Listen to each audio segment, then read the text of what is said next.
Good morning. Is the mic on? Are you all able to hear me? I'll say it again, good morning, and good morning to our people who are viewing us at home. I'm going to tell you, those of you at home, you missed some tremendously delicious cookies. Everybody, coffee and cookies are back, and everybody is so happy about that. It is so nice to have so many people here to hear our speaker this morning.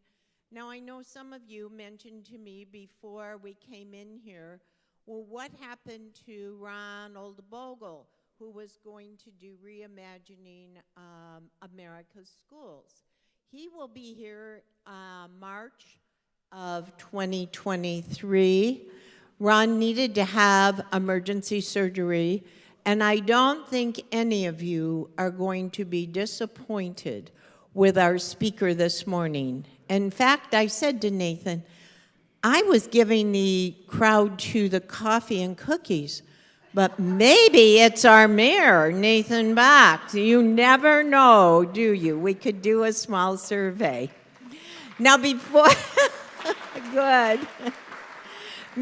we begin, if you happen to own one of these devices that I am holding up, I am going to ask you to please either turn it off or silence it. We do not want to have the program interrupted.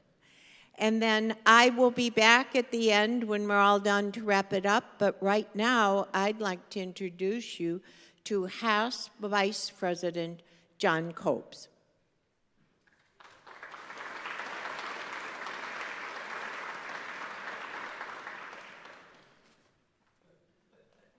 Stage prop. Hello, fellow HAP scholars. Pretend I'm Fred Johnson right now. Thank you for coming. It's a good audience. All you out in TV land, I hope you enjoy this show. It's going to be a great one. I have a few announcements. Firstly, we are seeking volunteers. If you have any abilities in technical skills of the computer, please email Ian at Hope's website, HASP at Hope. And we need more volunteers at the front desk. Secondly, we have just finished the phase 1 of our visioning process, which is the focus groups. Can I see a raise of hands? How many people actually participated in the focus groups? Well, thank you very much for doing so. Phase 2 will be coming on later this fall, either in October or November. An email will be sent to all of you. It will be a questionnaire as we seek more information and make decisions that will lead HASP into the future, which will all be revealed next spring. Lastly, if Ian could please come here for a second. As you know, we have had some challenges in the last few months with Kim leaving, and then Susan leaving, and then Tricia leaving. And Ian has been carrying the workload all by himself with help from some volunteers. It's been a yeoman's job, and he's done a magnificent job. Thus, we need to reward him. So I am presenting him with a gift from Sharon, please, Ian, for keeping the trains running on time.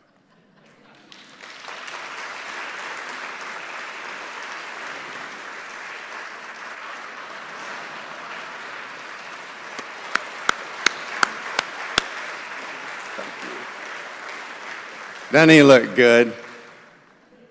Well, that concludes my duties for this day's performance. Please welcome Doug Walvard of our membership committee.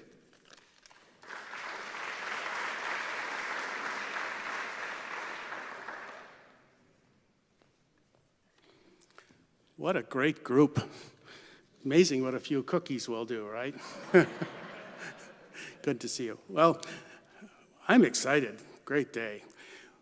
We're very pleased to welcome 12 guests this morning, and we're so glad they're here, and I would like to recognize and welcome them by name if I could. And forgive me if I abuse the names a bit here. I'll do my best. But our guests are Lori Ferlito, Isolde Anderson, David Anderson, Dick Sir Heinrich, Roseanne Engbers, Lance Engbers, Vicky Wiggerink-Rumsa, Dave Tanis, Judy Tanis, Miriam Hagee, Marv Hagee, and Sue Sklansky. We are thrilled that you're here, glad you're here. We hope you get to know a lot about HASP real soon, and we would just love to have you join us. We're also pleased to welcome and introduce 8 new members and 2 reinstated members this morning. And when I read your names, I'd like you to stand up, turn around, and make it easy for us to recognize and to greet you. And some of these new members may be attending online. But joining today, Nikki Aronshorst, Elaine Beisel, Rob and Kathy Colton are not able to be with us this morning. Rob Henry, Susan Panasuk, Al Tenhor, and Judy Weinsma. And reinstated members are Mary DeWitt and Dennis DeWitt. So please join me in giving them a HASP welcome.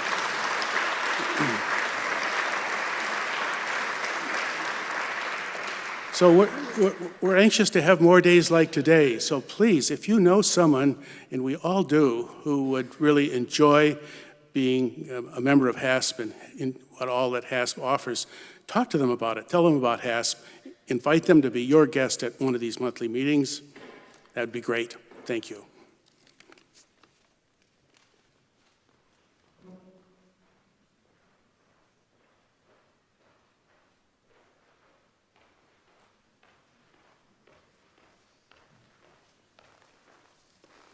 Good morning. I'm Diana Nelson, and I'm a member of your program committee.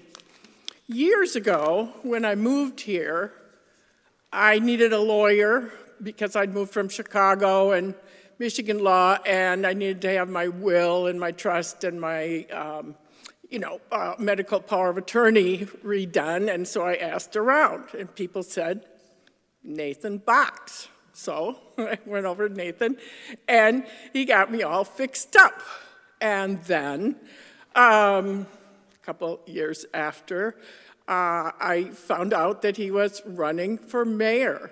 So I volunteered in his campaign, and I'm happy to say that he is now our mayor, and is here to speak today about challenges and also what's going on in the area. I mean, not just Holland, it's the Holland area. And he promised, leave time for your questions and answers. Nathan is a graduate of Hope College, where he met his wife, Elizabeth. And he got his JD degree from Marquette University in Milwaukee, Wisconsin.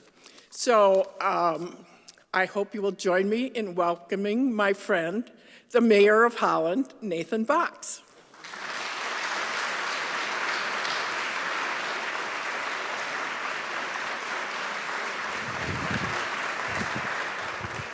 All right, so I'm going to wander around a lot. Good, I just want to make sure the microphone worked really well. As Diana said, I'm a 1989 graduate of Hope College. I was a political science major and studio art minor.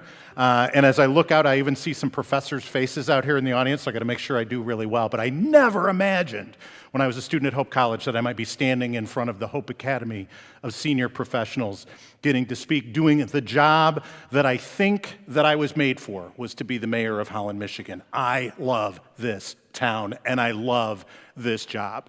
What I'm going to do today is give you an idea about what's been going on in this city over the last 3-4 years. I've been mayor now for about 3 years, and where we're headed. And as Diana said, some of the challenges that we have before us and some of the opportunities. And that was actually the theme of my campaign when I ran for mayor 3 years ago, that we have a challenge, an opportunity, and an aspiration. I was dumb enough 3 years ago to think that there were 3 things that I had to worry about as the mayor of City of Holland. The challenge that I saw that we had was housing. And that's still a challenge that's before us, and I'll talk a little bit about what we've been doing in that area to try to make this place as affordable as it possibly can be for a wide spectrum of people that live here. The opportunity that we had was Waterfront development, and we continue to work on that, and I'll talk about that a little bit as well, about what we're doing in developing public infrastructure in the city of Holland.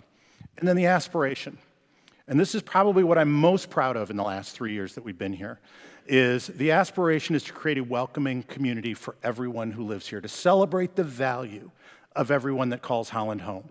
And what many of you probably know is that 2 years ago, we passed an anti-discrimination ordinance in Holland that prohibits discrimination in housing, employment, and public accommodations. And if you think, what's public accommodations? Because I didn't even know. What's public accommodations? That is not only, that's hotels, that's restaurants, that is shops, that's retail. We do not allow discrimination of any type against any type of person in the city of Holland. And I'm very proud that we passed that 8-1. But let's step back a little bit.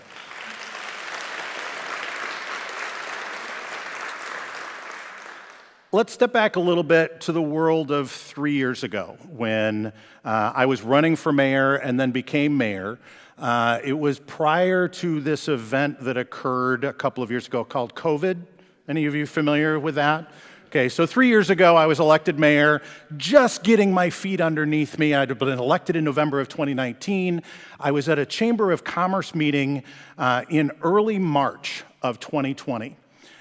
It was a governmental affairs breakfast, and I was sitting there with a lot of local elected officials, a lot of people that were really engaged in the community, and they looked at me and they said, "Hey, Mr. Mayor, we hear that there's this pandemic thing that might be happening.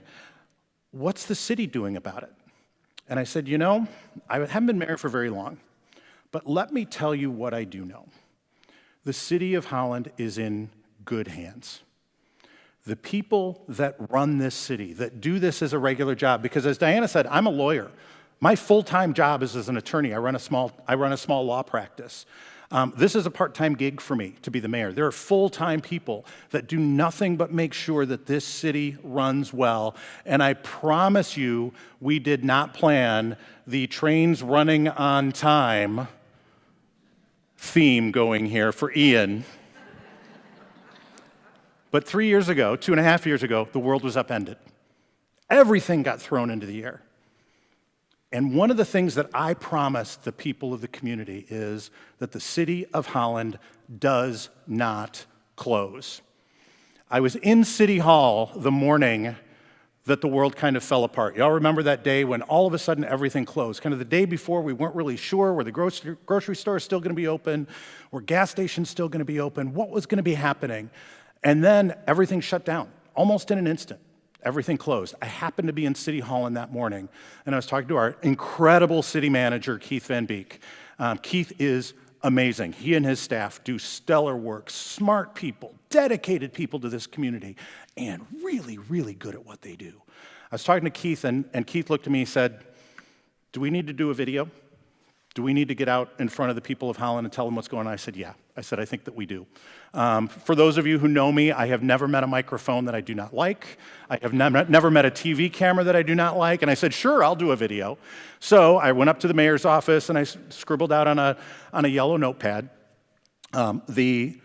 a message for the community. And I did what politicians do. I took my sport coat off, I rolled up my sleeves, I unbuttoned my collar and loosened my tie, and sat and essentially said to the people of Holland, "Don't worry, it's going to be okay. Your electricity is going to stay on. Your water is going to stay on. The police are still going to show up. The fire department is still going to show up." We were coming up into March, and I don't know if you know this or not, but our local Board of Public Works has a policy that they will not shut off people's electricity and water during the winter months. But that ends in the spring, and you can get shut off in the spring. And I said, "Don't worry. Your water will not be shut off. Even if you can't pay your bill, do not worry. Your water will not be shut off." And I got a call later from somebody at the BPW had called and said, "What kind of promises is the mayor making? Is he writing checks that we can't cash?" And I turned around and I said, "Listen, we're telling people to wash their hands. Are we really going to shut their water off?" "Well, no, we're not going to shut their water off." "Well, then let's tell them that. Let's provide some confidence in the people in this community. And that video sparked videos that we did twice a week throughout those early days of the pandemic. We would do them every Tuesday morning and every Friday morning.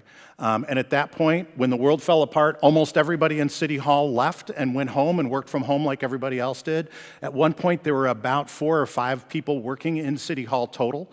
My law office had shut down, so I would come into City Hall at 8 o'clock in the morning and go, I'm going to be here for a couple of hours, then I'm going to go back to my lawyer office and do some work there. Well, about 4 or 5 in the afternoon every day, I'd go, well, I guess I'm not going back to my law office today. And people would ask me on Monday afternoon, they said, what's tomorrow morning's video going to be about? And I said, I don't know. The world was changing so quickly that we just didn't know. And so we got that message out to the community.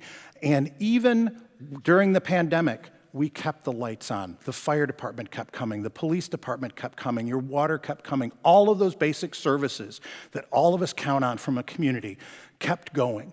We put a lot of the big projects on hold, but we kept those basic issues going until we could figure out what this new world was going to look like. And so what did we do during that time period, during that COVID time period? On the screen behind me are those things that we have already done and accomplished during COVID. As I mentioned, our anti-discrimination ordinance, comprehensive anti-discrimination ordinance in this city. A Unified Development Ordinance. What's that? That is a complete rewrite of our zoning and planning code that we did over the course of 3 years and completed that during the pandemic. Why is that important? Well, what's our biggest challenge in this community? Housing.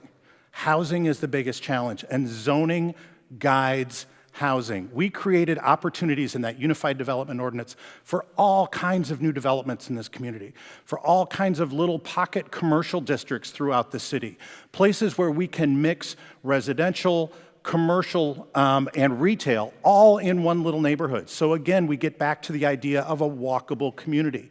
One of the things that we realized during that process is people like to live near the downtown area because they can walk to downtown, because there's access to those stores, those shops, those amenities that they like. And a new generation of people coming up, my kids included, aren't as interested in having a big house and a big yard. They just as soon have a smaller space that's their own and public amenities that they can use around them. So we created a zoning ordinance that allows for more of those types of things. And developers have stood up and taken notice.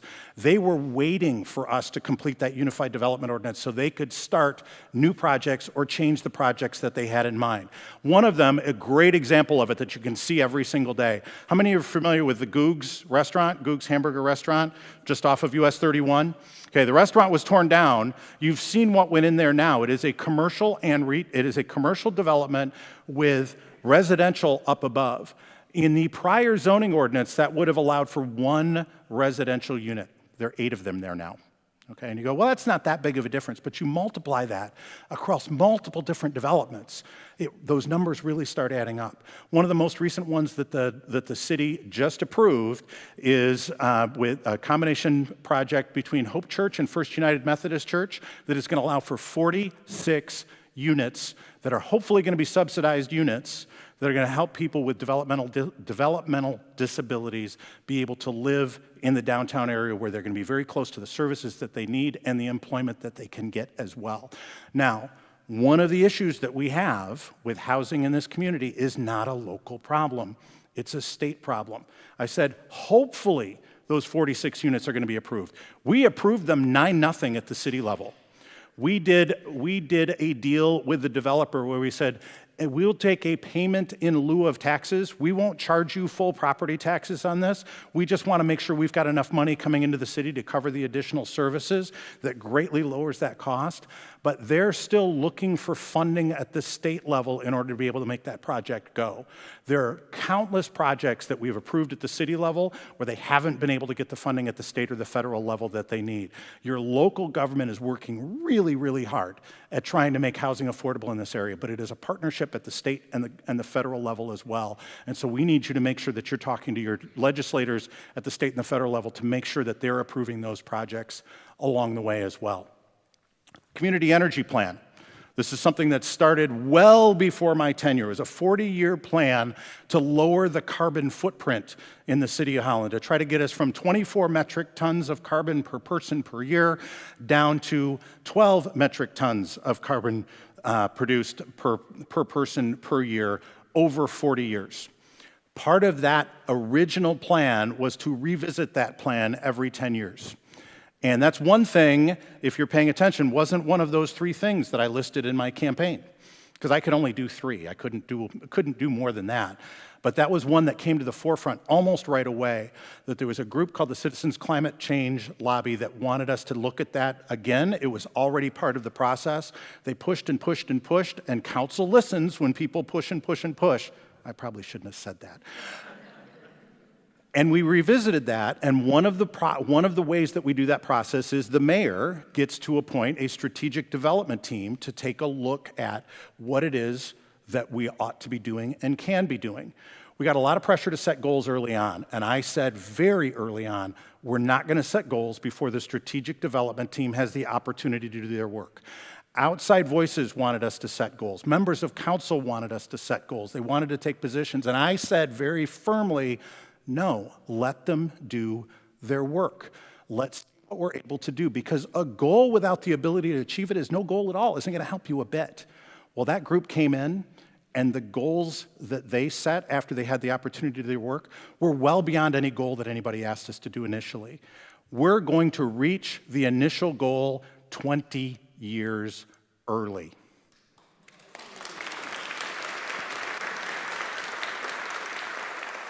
We're not going to hit 13 metric tons by 2050. We're going to hit 12 metric tons by 2030. That's what we're going to be doing here in the city of Holland. And that, ladies and gentlemen, with an incredibly wide-ranging political spectrum on city council, passed 9-0. Things get done here in the city of Holland because we put partisan politics aside and we actually work together to do the good things for the people of Holland.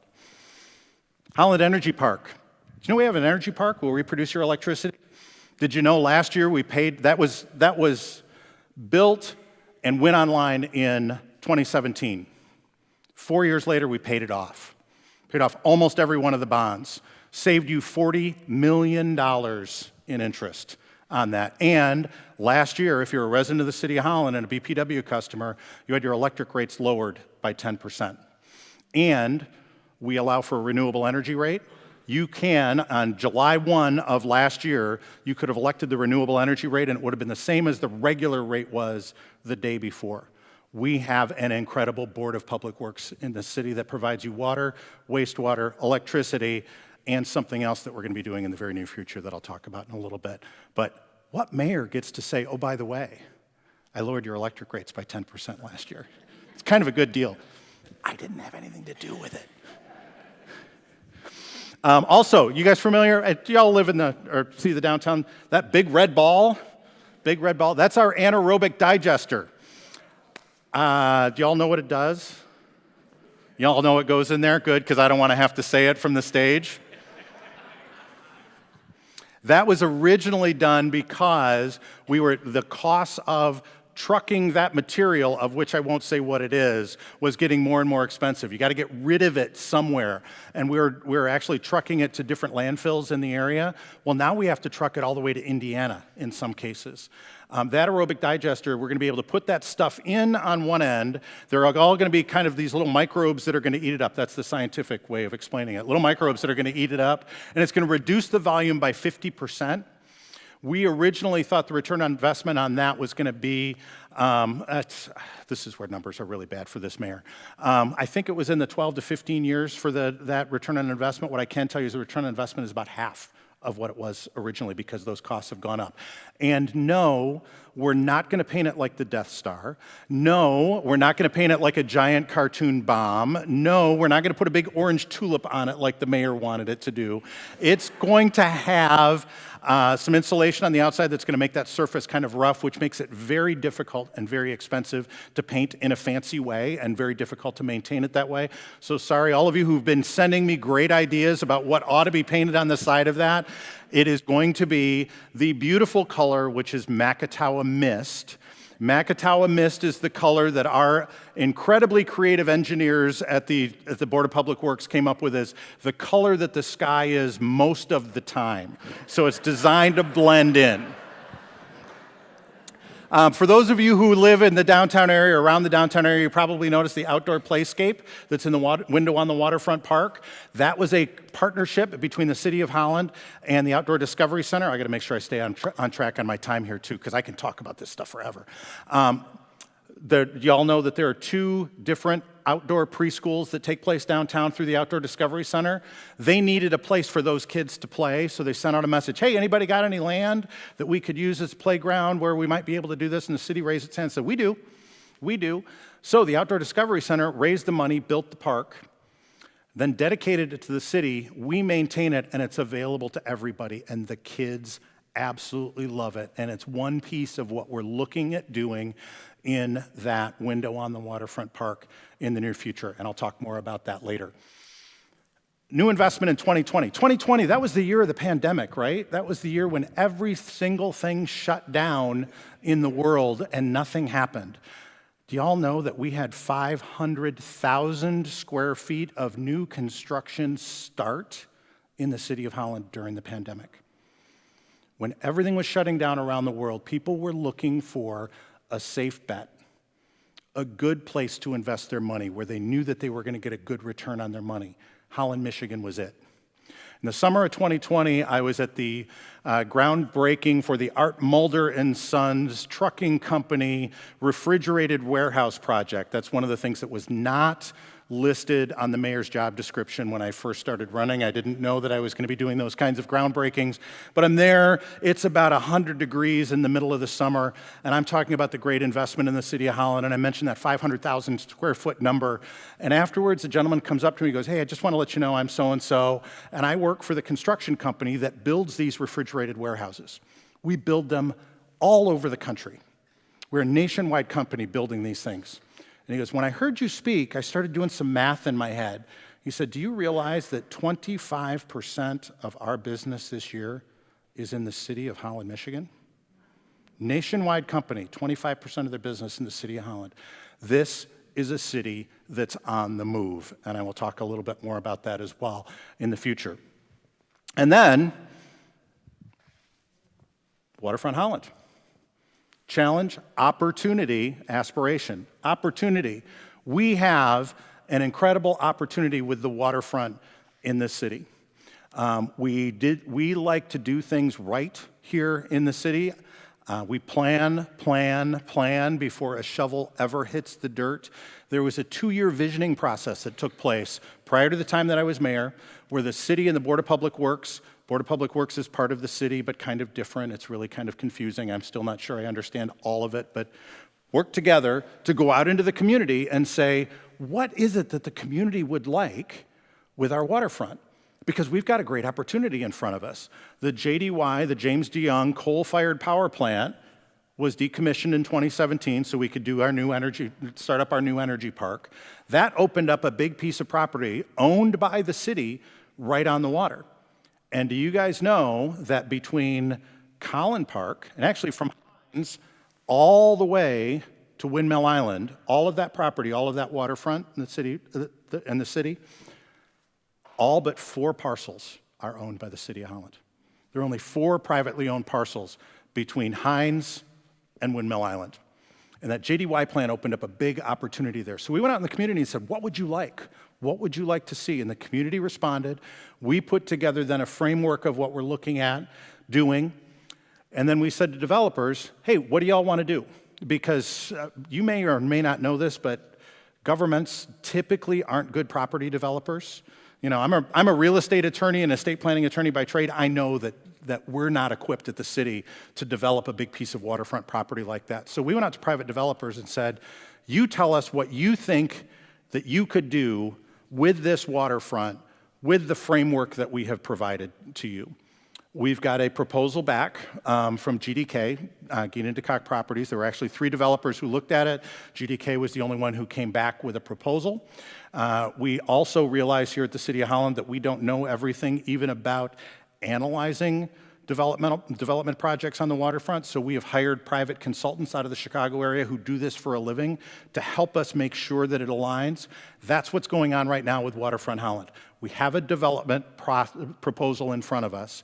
We're working with our people in Chicago to help us see if it aligns. It's likely going to come back to City Council this fall. Council's going to take a look at it and look at what our consultants have told us, and we'll decide whether we think it fits with the vision that the people of the City of Holland had. But it doesn't end there.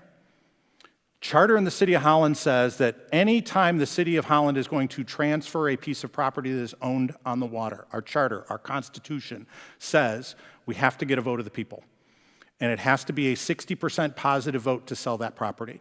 And so any development project that's going to happen along there is going to involve a transfer of property. So any of you who are residents of the City of Holland are going to get a vote in whether or not that process goes through. That vote will likely be next year before we're able to do that. But that's where we are and what we've done so far. So here's what we're still working on. As I said, Waterfront Holland, still a project that we're working on and is ongoing. Housing continues to be an issue. Yes, we've got UDO out there, but we're continuing to work with developers to try to find new opportunities and new ways to be able to create more housing in the city at all price points. Because more housing at any price point relieves pressure at all of the other price points. And you go, well, yeah, but they're building $1 million condominiums right downtown. How does that help with affordable housing?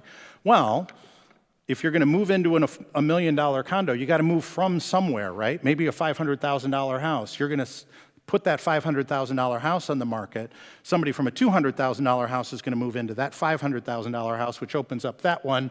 Somebody moves from 125, the 125, somebody from an apartment. So even that $1 million condo helps with housing down here because it's a domino effect all the way along. Yes, we know we need all different ranges of housing, but we're doing what we can to try to provide opportunities for the private sector to be able to fill that gap. Because again, we're not developers at the City of Holland. We don't build housing. That's not what we do. All we can do is create that opportunity and that environment for that housing to be able to get created. LG Energy Solutions. Do y'all know what LG Energy Solutions is? They've got this little battery plant over on the south end of town in what Mayor Pro Tem Scott Corbin likes to refer to as the best ward, the 5th ward, that part of the city that lies mostly in Allegan County. There's a battery plant there. That battery plant right now is about 800,000 square feet. No, it's not that much. I'm sorry. It's more like 300,000 or 400,000 square feet. It's not that big. It's 400,000 square feet. We secured funding to quintuple the production in that plant. It is a $1.7 billion expansion of that plant. 1 million square feet, it's about 1.2 million square feet additional on that spot. 1,200 new jobs, in addition to about 400 new jobs from Gentex. I mean, there are jobs rolling into this town like crazy. And what's really interesting to me is I get a lot of people going, how are you going to be able to deal with all those new jobs? Isn't that a bad thing that you're getting all those new jobs in Holland? I said, well, you know what? I'd rather be the mayor that's bringing 1,200 new jobs into town than the mayor that's losing 1,200 jobs in town. We'll figure out a way to deal with this good problem that we have, that people want to invest in our community. That's a big deal. Downtown refresh. For those of you who walk downtown, I walk downtown almost every morning, but I walk down pre-dawn, so I don't see this as closely as some of our folks do. Even though it's, in my mind, the greatest downtown in the United States, it's gorgeous. Some of it's starting to get a little dated. Some of the brickwork is starting to get a little checked, and we need to do some tuck pointing and some additional changes down there. We're going to be refreshing some of the downtown area. You may not even notice that it's happening, but this is a great example of our city staff going out there, keeping their eyes open, and being proactive in making sure that the infrastructure that we have at the City of Holland is taken care of, not only for today, but in the future as well. We also just passed a non-motorized transportation plan. That plan is trying to find new ways to create a more walkable city a more bikeable city. We're looking at, y'all are buying so many of those electric bikes. We're trying to figure out how to adapt and get those in because we want people to have the ability and the opportunity to be able to move around this community without having to be in a car to do it. Because we think that that's really important for the future of the city. And so we have a plan to make that happen, and we have identified corridors and areas and projects so that not only can we just be thinking on a high level, we can go, this is one that we want to attack. This is one where it's the lowest hanging fruit, and we can move forward with that process. Broadband. Y'all familiar with broadband? Mayor's really happy about broadband. We have a Board of Public Works that provides electric, water, and wastewater. Our electric utility was in place several years before the Chicago World's Fair where they talked about electrification. We had an electric public utility here in Holland. Okay, we are very, very forward-thinking, progressive community when it comes to this. For those of you who don't know, we had a millage vote last August, just a month ago, where the voters for the City of Holland approved a millage to run high-speed fiber broadband internet past every address in the City of Holland, and we will have the ability to be able to provide gigabit speed to start, gigabit speed synchronous up and down to everyone for probably about half of what you're paying right now. I know that's about what it would be for me. We looked at it in a very creative way. Where there are three components to the cost. The millage is going to pay for the roads. That's our analogy, roads. Y'all are familiar with roads, right? You use roads all the time. Roads only work if they go everywhere. Okay, road doesn't work if suddenly for a block there isn't a road there. It's got to be everywhere. And so as a governmental entity, we think that it's important that we build the roads to make sure that it's connected everywhere, or the opportunity to be connected there. And that's what the millage is going to pay for.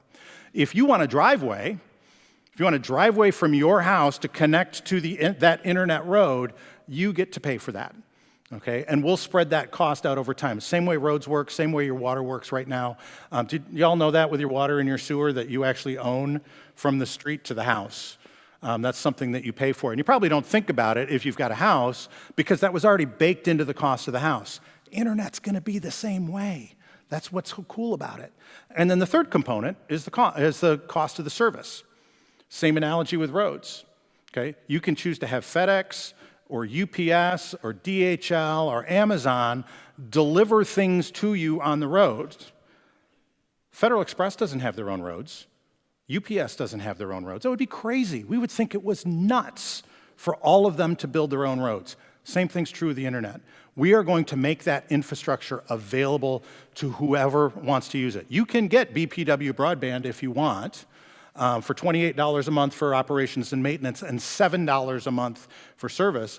But if you still want to get Comcast, we'll make the road available to Comcast. They've just got to pay $28 per subscriber to the BPW to make sure that we're maintaining that infrastructure. And I'll tell you, our BPW does an amazing job of maintaining the best infrastructure in the world. Last Monday, storm rolled through in the afternoon. Power out all over the area. I had somebody say to me over the week, I've got a friend who lives in a county over, and their power was out for 4 days. I said, did you hear about anybody from the BPW having their power out? Just ones and twos here for an hour or less. We do things right in this community, and broadband is going to be one of those. My challenge to the BPW has been, I want broadband to be as simple as electricity when you move into a new residence. When you move in a new place, you flip the switch, the lights work. I want the same thing to be true with internet. I want it to be that simple for them moving forward. We're also now what's called a redevelopment-ready community. This meant nothing to me before I was the mayor, but it is a state designation that our UDO, our Unified Development Ordinance, was part of this process. Our non-motorized transportation program was part of this process. And it's actually something that I talked about as mayor, but I didn't even really know what I was talking about. I just knew, as a real estate attorney, I looked at the flow chart for how many steps it took to do a development in the city of Holland, and there were 28 separate steps on that flow chart to go from thinking about a project to actually getting that project completed and finally inspected. And I asked one of our planners, I said, how long does it take to run through that flow chart? And he goes, oh, I have no idea. I said, that's a problem. That's a problem for developers to know. The redevelopment ready community designation shows that we have rewritten those processes to make them easier to understand, more streamlined, completely open, so that developers know what they're getting into, and it makes this community very attractive for development. It also makes us a candidate for all kinds of grants and all kinds of funding at the state level that we would not otherwise be able to. We're only I think the 61st community in the state of Michigan that got that designation. We actually got that designation 2 weeks ago today. We had the head of the Michigan Economic Development Corporation here. We did an announcement. Got, again, one of those great things that's not on the mayor job description. I got to accept the big plaque and shake hands and get my picture taken. Not what I was thinking I was going to be doing with mayor. I probably should have known that. Oh yeah, and Ian, we still kept the trains running on time, all while doing that stuff. Where are we going? I'm going to wrap this up really quickly. I know I got 3 minutes. Okay. Still, we're keeping the trains running on time. This is what's on our sheet, not only for the stuff that we've been working on ongoing, this is what we're doing in the future. Our city manager is really, really busy. Both fire stations. Collin Park Station is going to be completely rehabbed. We're going to keep the footprint about the same because that's a really odd and strangely shaped lot, but we're going to be adding some space to that and redoing the inside of it. The Waverly Street Station is going to be completely rebuilt. We're going to build a new one. We're going to move into that new one, then we're going to tear the old one down, completely new structure. Our first responders have some of the most difficult jobs in the world. We need to make sure that the place that they work and the equipment that they have is top-notch so that they can do their jobs well. We have a 50-year municipal capital improvement plan in the city. What does that mean? We know what it's going to cost to maintain the infrastructure, like downtown, 50 years out. Our assistant city manager actually went through and figured out what's going to be needed to be done with every building 50 years out, what it's likely to cost to do that, so that we can plan for that. Up until about a year ago, we paid for those capital improvements through money that was left over at the end of the budget year. And yeah, actually, the City of Holland does have money left over at the end of the budget year. We're really good at managing money. Well, we now build that in. So now we not only have a plan, we've got a fund, and we have all of those things funded and budgeted 50 years out. Well, that's great to know 50 years out how you're going to spend the money. How about knowing where you're going to get the money? Well, we just implemented 20-year financial forecasting tools. So we know what money is likely to be coming in 20 years out. Now you get 10, 15, 20 years out, it gets hazier. But as somebody who's got to make policy decisions on what are we going to be spending our money on and what big projects are we doing, having the tools to be able to look out 20 years and go, that's where the money's going to be and that's what we're going to have, and look out 50 years and go, I know we've got to pay for these things the 50 years. What money does that leave us that we can do things? And it's been about 10 years or more since the City of Holland raised the tax rate. Yeah, we don't raise taxes in the City of Holland. Now, y'all may go, why, tax bill got bigger last year. Yeah, that's because your property's worth more than it was last year. We did not change the rate. Your property value increased because this is a great place to live and people want to live here. I'm sorry. That's just the way that works. Waterfront Holland, continuing to work on it. As I said, keep an eye on the news over the next 6 months or so. You're going to be finding out what council's going to be doing with it, and then within the next year, we're likely to see a vote. I would think May or August next year is when that's likely going to come to a public vote. Hopefully the city manager's not watching. I'm not supposed to make those kind of commitments in these speeches. Maybe May or August, maybe May or August. And then some really, really cool stuff is happening on the north side of downtown. Y'all are familiar with College Avenue. College Avenue runs north and ends at 6th Street, right in the window on the Waterfront Park. Well, 4 things happened over the course of the last year that have been a catalyst to a huge change right at that intersection. Okay, first is we had plans in the city that we were going to extend College Avenue to the north by a couple of blocks. City actually has an easement through there. The road's already platted through there. We're looking at extending that out. That was all part of the plan. 6th Street along there is kind of an industrial street, but runs right along window on the Waterfront Park, where all of the tourists come in May to see the beautiful tulip beds that are right there at window on the waterfront, where the new outdoor playscape is. That's all going to be rebuilt next year, so next summer, don't even try to go down 6th Street. It's going to be a mess. It's just going to be completely torn up next year. And our Board of Public Works, we not only have the dual-stage gas-fired electric generating plant that y'all see with the big orange stripe down the side of it, but we've got other small peaking stations as well that we turn on and off when we need to, and there's actually one that's sitting right at that intersection of 6th Street and College Avenue. You may not have ever noticed it because it's got big trees all around it. It's kind of this nondescript gray building that sits in there. That's an oil-fired electric generating facility.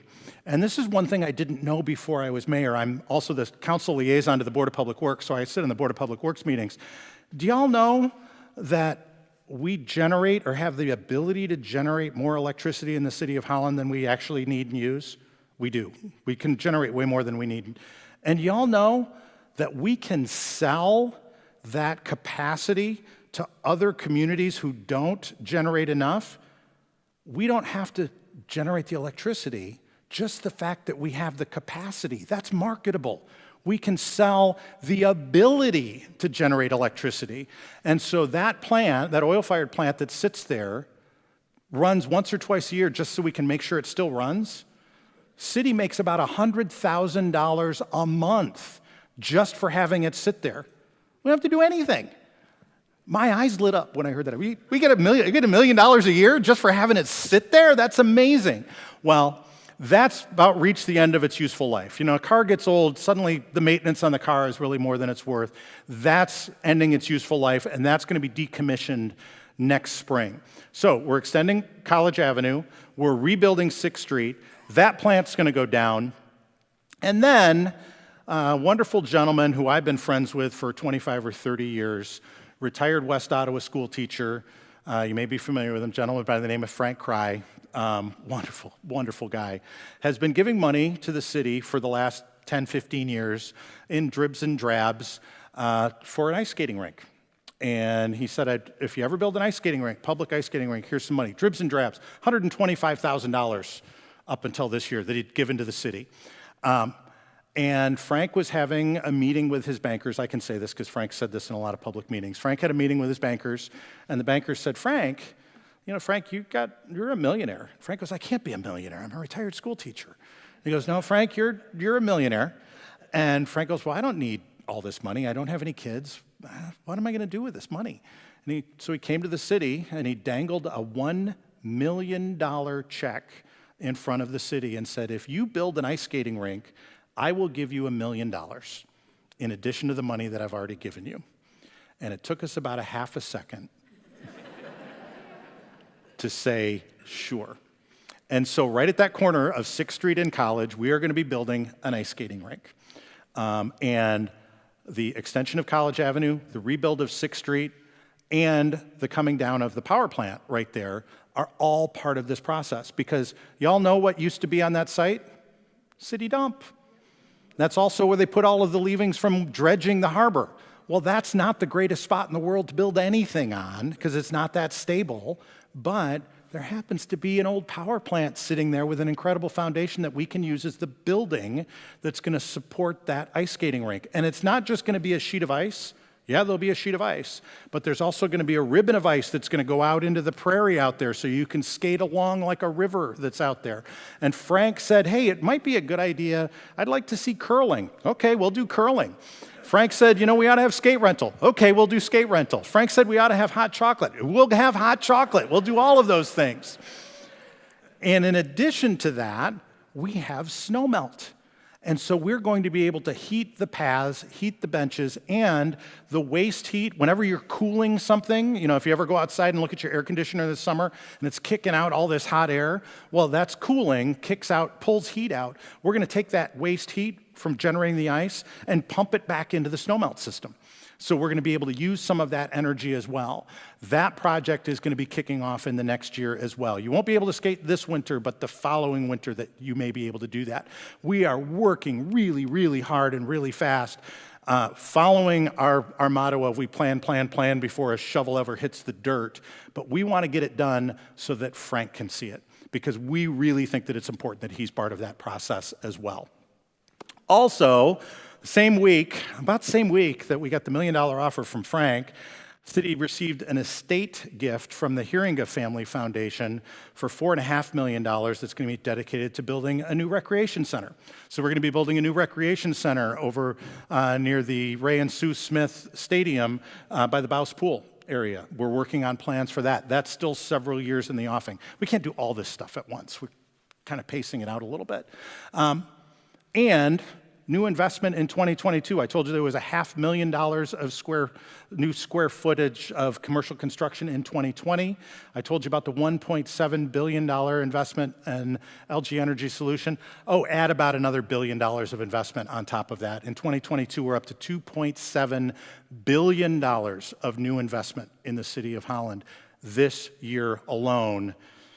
Oh, and it's only September. So it's a pretty good year.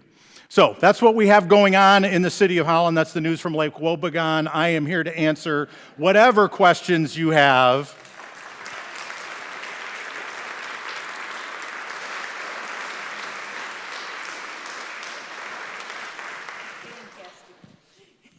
And it amuses me to no end that it's Lynn Berkey and Claudia Berry who are going to be manning the microphones, because I have long histories with both of these wonderful women. Yeah, love the shoes, don't you? And the socks. Where'd you find those? And the socks. Some nonprofit for nothing, right? Yeah, it's a little nonprofit, I think, called Amazon. Oh, that's nonprofit, okay. Right? Yeah. Who's got a question? Fire away. Yes. First of all, I love Macatawa mist. Oh, thank you. Mainly because that's the word, mist is that word of the stuff inside in German. Oh, I love it. I love it. But my question is for your non-motorized getting around Holland, for those of us who happen to live just a little bit across the river, we ride our bikes. I rode my bike today. But we can't get under the bridge anymore. Could you ask an engineer to figure out something, please, for high water levels? Yes, that has been an issue and an area of discussion for the last several years. There is a path under the bridge that was built and constructed as part of that bridge over River Avenue. I actually just this weekend saw a video on social media of somebody who rode that path. And their comment was, well, it's not exactly dry under there. There's an awful lot of mud, an awful lot of weeds, but high water was definitely an issue for that. And if any of y'all can figure out a way to lower the lake levels in the Great Lakes, and a way we can control it here in Holland, Michigan, let me know. I'm glad it's reduced, and that's actually something I was thinking about when I looked at it. I thought, maybe there's an ability, I've got to talk to our engineers to see how often that still floods. But when that was built, water levels were really, really low, and they did not anticipate that they were going to go as high as they did. So we'll do what we can with that, but I'm not terribly hopeful until God makes the water levels go down, because that's one of the powers that the mayor does not have. Mr. Mayor, we know that you're a real progressive guy, and I know that you drive an electric car. Public charging infrastructure is something that is getting a lot of attention these days. What is Holland doing to make more public charging opportunities? It's a great question, and you're exactly right. I drive a 2021 Ford Mustang, all-electric vehicle, fastest production Mustang that there is out there. Man, it's a great car. And I'm never going to own an internal combustion engine vehicle again. So I am personally very concerned about, okay, where are we going to charge these vehicles? What are we going to do when people come in from out of town and charge these vehicles? That's part of what we're doing at the BPW and as part of the UDO process as well, is looking at ways to be able to make it attractive for private investors to build that charging infrastructure. We're not really sure that that's something that the public needs to be doing, and as somebody who drives an electric car, I'm looking for places from Electrify America or ChargePoint. Meyer is doing a great job, I think, right now in putting in infrastructure. They just put in a whole bunch of Tesla chargers, which I can't use, and not without an adapter and, I don't know, some kind of special permission from Elon Musk. But in my mind, as an electric vehicle driver, I think that's the model that's going to be working in the long run, which is that the chargers are at destination points. So Meyer is a perfect example of a great place to be able to charge a car, because you go in, you plug your car in, and you go in and you shop for 30 or 45 minutes, and you come out and your car is charged. I think that retailers like Meijer, like Walmart, like Lowe's, like Menards, places, shopping centers, there's one in the Douglas area, a little gift shop that put in superchargers. What does that do? That attracts people with those cars to stop, plug their car in, and as somebody who charges his car knows I got 20 minutes on my hand, I can only clean the inside of my car so often. That gives me 20 minutes to go in and shop and spend money. I think the old model of a gas station as a destination along the way, as a stop along the way, is probably not the interim solution until charging speeds go way up. It's more when you get somewhere that you're already going to be going, there should be a charger there. And for those of you who don't know, there is a wide range of speed with chargers. Some of them are laughably slow, and some of them are lightning fast, and it makes a huge difference depending on what you want to do and the cost that you're going to pay. So it's one of the things at the BPW that we're looking at, finding ways to be able to make that attractive for commercial. What about the property on the south of the theater on River? That is privately owned property, so you're talking on River Avenue. Right. Right across the street from City Hall. My office in City Hall is on the opposite side of the building, so I don't have to look at it, from my window. But I know exactly what you're talking about. That's privately owned. There were a number of different development opportunities there and proposals. I think all but one of them actually was approved by the Planning Commission and the City Council, but then they didn't get the state funding that they needed. That was one of those housing things that I talked about where the state funding was there. That is, it's owned by somebody that I like to put into the category of what I refer to as patient capital, somebody who has the ability and the means to be able to wait until the right opportunity is there. There's no financial rush for them at all to do any development there. So when the right project comes along, they'll likely do that. Also in regard, it's the Ellens family that owns Hudsonville Ice Cream, and I don't know if you've been by Hudsonville Ice Cream recently.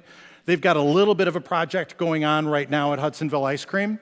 If you don't get a chance, drive out M40. Oh my, it's huge. It is, I'm pretty sure, I've been told this, I'm pretty sure it's accurate.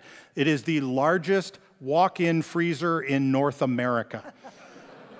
It's enormous. I got the opportunity to tour it before they did the expansion, and it was enormous there, and I did it on a 100-degree July day, and it was like 20 below zero inside there. It's unbelievable. So I think that's part of it as well, is that they've been focusing their attention on that and not so much on the other. But when the right project comes along, I'm sure something will happen there. Yeah. You missed on your chart the Fillmore Township 425, I think it was. Yeah, I did. I'm sorry, I skipped right over that, didn't I? Yeah, you all know what a 425 agreement is, right? No, I gave this presentation to the city managers conference. They all knew what a 425 agreement was. That is an agreement between a city and a township that allows for the transfer of real estate from, in this case, from the township into the city. So on the south side, we made an arrangement with Fillmore Township where there was some land in Fillmore Township that had been residential and agricultural that was really prime property to be industrial property. Fillmore Township does not have the ability to provide the electrical, water, and wastewater infrastructure that large industrial plants need. City does. And there are areas of residential property within Fillmore Township where they can't provide water. We have a water plant. So what we did is we made an arrangement with Fillmore Township where we took in some land from Fillmore Township into the city that's going to become industrial property. And in exchange for that, we agreed to provide water services to parts of Fillmore Township to some residential areas that needed it. So one of those really exciting, super geeky lawyer things. But that actually is a great example that most people don't know about how well the region is working together, the townships and the city are working together. When I first heard about it, I'm like, oh, that's easy, right? And they go, no. There's some personalities that go back like 20 years where that whole thing fell apart, and it took about 20 years to get that put back together again, but it's ending up being a great deal for both Fillmore Township and for the city. Yeah, Rick? Yes, Mayor, you made some great comments about growth and development downtown, changing the subject outside of town, going north on 31, lots of development. But I want to take a minute and talk about Lincoln Avenue. You got Paul's Pharmacy empty. You've got the Lincolnshire Shopping Center just south of Russ's empty, and the Chinese restaurant closing and going out. What's going to be done about Lincoln Avenue? Oh, I am so glad you asked. Udo, the Unified Development Ordinance created a new zone district in the city that's referred to as the CMU district. As a kid who grew up in Mount Pleasant, Michigan, CMU means Central Michigan University. So I got to get that out of my head. It's actually called Corridor Mixed Use. And it was specifically designed to provide opportunities in those old strip mall shopping areas to provide for both commercial and residential use within that site. And so what can happen, and what we're looking at it there, we're looking at it on Washington Avenue, we're looking at it out on Waverly, 120th and Chicago Drive was the new old Kmart, right? So I've been around long enough. The new old Kmart Plaza and the old Kmart Plaza. That opportunity to be able to do a kind of development there that was not allowed before last year. And so developers are already looking at those sites and going, what can we do here where we've got some residential we've got commercial on the main floor, but we've got residential up above. And I'm really excited about the creativity of the developers and what they're going to be able to do with those new opportunities that we're providing them. So. What about the empty land on the corner of 16th and River? Corner of 16th and River used to be Kentucky Fried Chicken. So kind of diagonally, I've been around for a while, usually, diagonally across from that Shell gas station, privately owned again. We refer to it at the city as the Jade Pig property. If you've been around long enough, you know that there used to be a real estate sign there for years from Jade Pig Development, that it was up for sale and up for opportunity. It's still privately owned. When the right person comes with the right amount of money to be able to do the right development there, that'll likely happen. Yes.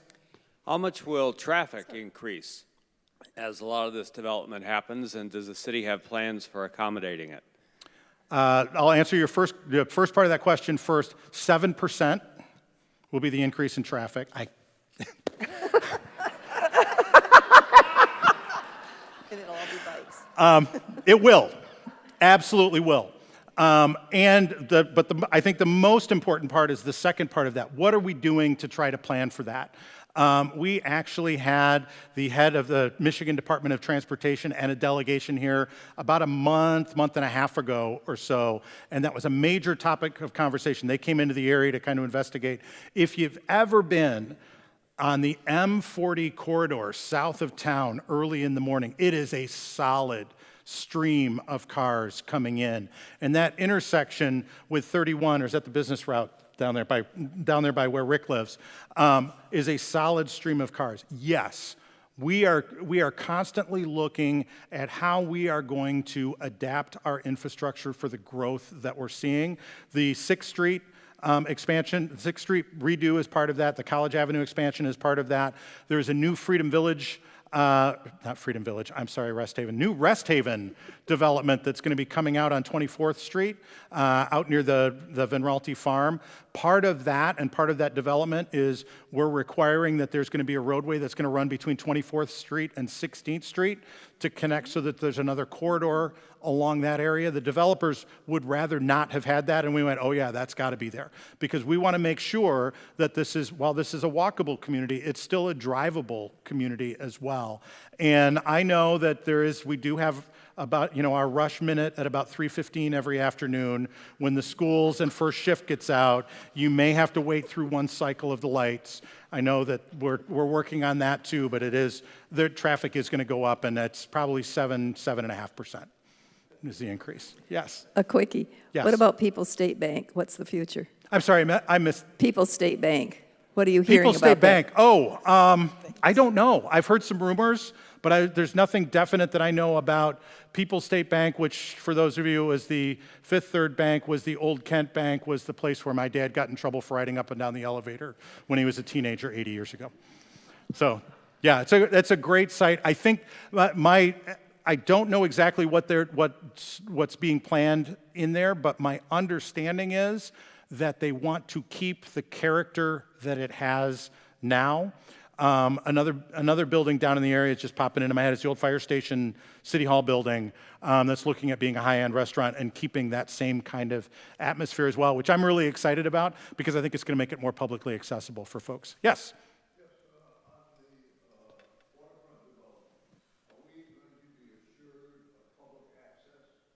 Absolutely.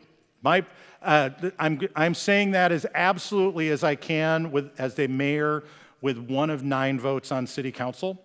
But I can tell you that the other members of city council have the same feeling that I do. One of the things that we took out of that public outreach process is that the people of Holland want to have as much access as possible to their waterfront.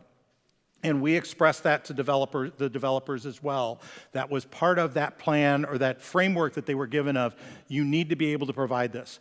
I think that the plan that they've put forward provides for a significant amount of public access. It'll be up to the people to decide whether they think that's enough public access. I want to let you know one other thing that we did as part of that Unified Development Ordinance process. When you're rewriting a zoning ordinance, it gives you opportunities to do a lot of things and make some changes that were all in public meetings, that were all discussed, but people didn't really pick up on that much except for a handful of people. We changed, the Planning Commission and then the City Council approved a change to the Waterfront Development Ordinance in the City of Holland that says if you do not provide public access to the water, you can only build 2 stories high. If you do provide public access, you can provide 4 or 5 stories high. We don't have the ability, we don't have the resources. We've got the ability, we don't have the resources in the City of Holland to buy up that private property along the waterfront. We'd have to pay fair market value for it. And I'm pretty sure the taxpayers of the City of Holland are not going to be interested in buying up all of that property for parkland. But what we do have the opportunity to do is to be able to craft an ordinance that makes it attractive for a developer to provide that public infrastructure that's there and that public access that's there.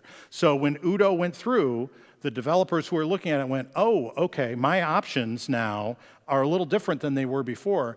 I've got to provide more public access if I want to go higher with the buildings that I'm going to be doing here. So. Thank you, Nathan. You're very welcome. You are most informative and a great speaker. I've just got one. I can't, first of all, thank you. Appreciate it. Thank you so much. As I said at the beginning, I love my job. I love this city. And one of the things that I love saying more than anything is this is Holland. We're one Holland. Our future is so bright, and we get to live here. Thank you. Thank you, thank you. That was a very informative and important for all of us to hear so that we can be better ambassadors for Holland. A couple of things I'd like to remind you of. On our next October meeting, we will be hearing from Tom Stites, who is the founder of the Banyan Project, and also Sarah Leach, the Holland Sentinel, and Bev Beaversluis, who was with Grand Rapids Lakeshore.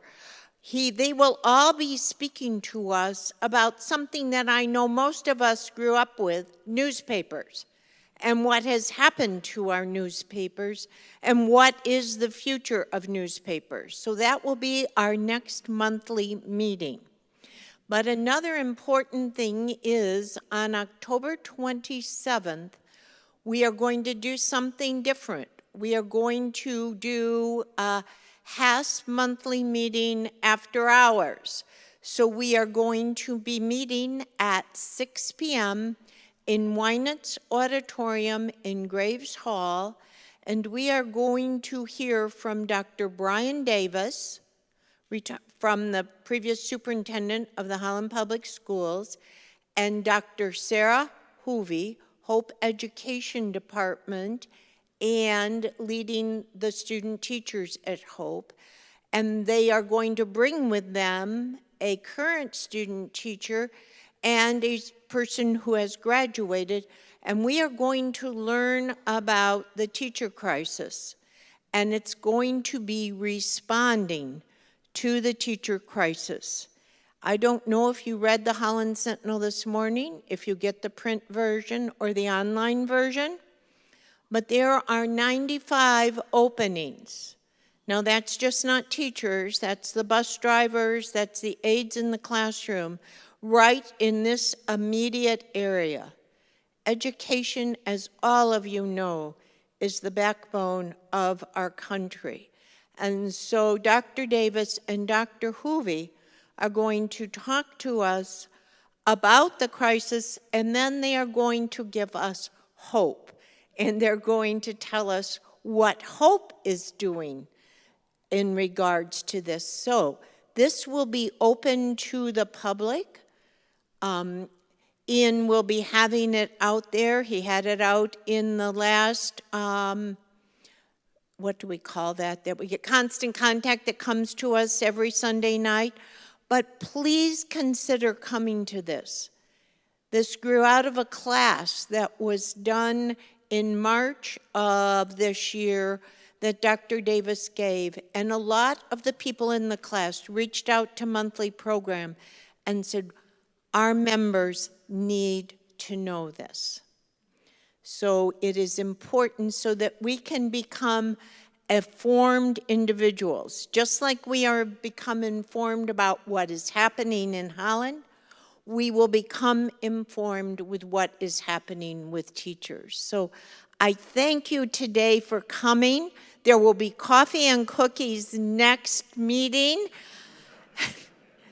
And we will have a great speaker. And remember, our goal is to keep you informed as our House members so that you know what is happening and you are our ambassadors out in the community. Thank you again. Have a good day.